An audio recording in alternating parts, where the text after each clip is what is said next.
Hero time!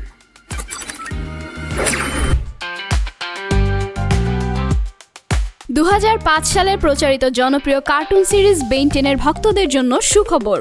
2 দশক পর আবারও ফিরছে শিশু ও কিশোরদের প্রিয় এই ক্যারেক্টার বেন টেনিসন।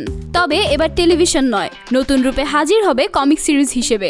মূল সিরিজে দেখা গিয়েছিল 10 বছর বয়সী বেন একটি ভিন্ন গ্রহের যন্ত্র ওমনিট্রিক্স ব্যবহার করে 10টি ভিন্ন এলিয়েনের রূপ নিত বিশ্ব রক্ষার জন্য। সময়ের সঙ্গে সঙ্গে এসেছে একাধিক রিবুট, সিকুয়েল ও মুভি। সর্বশেষ সিরিজটি শেষ হয় 2021 সালে। সম্প্রতি বেন 10-এর নির্মাতা জো কেসি, জো কেলি, ডানকান রুলো এবং স্টিভেন টি সিগেল ঘোষণা দিয়েছেন তারা ফিরছেন একটি নতুন কমিক সিরিজ নিয়ে, যা প্রকাশ করবে IDW পাবলিশার্স। এই সংস্করণটি আগের কোনো সিরিজের ধারাবাহিকতা নয়, বরং এটি একটি আলটিমেট বা অ্যাবসোলিউট রিবুট। গল্পে থাকবে বেনের উৎস কাহিনী, তবে আধুনিক প্রেক্ষাপটে। পরিচিত মুখ দাদা ম্যাক্স, গেইন ও কয়েকজন পরিচিত এলিয়েনও থাকবেন নতুন এই অভিযানে। নির্মাতা জো কেসি বলেন, বেন 10 আমাদের হৃদয়ের খুব কাছের একটি চরিত্র।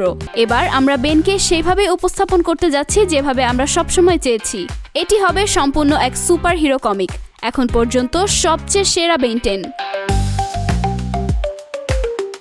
বহু বছর আগে বেন 10-এর লাইভ অ্যাকশন সিনেমার পরিকল্পনাও করা হয়েছিল, তবে সেই প্রকল্পের সময় শেষ হয়ে যাওয়ায় তা আর পরে বাস্তবায়িত হয়নি। নতুন এই কমিক সিরিজের প্রকাশ তারিখ এখনও ঘোষণা করা হয়নি, তবে নির্মাতাদের প্রত্যাশা এই সংস্করণটি নতুন প্রজন্মের কাছে বেন টেনিসনকে আবারও এক জনপ্রিয় সুপারহিরো হিসেবে প্রতিষ্ঠিত করবে।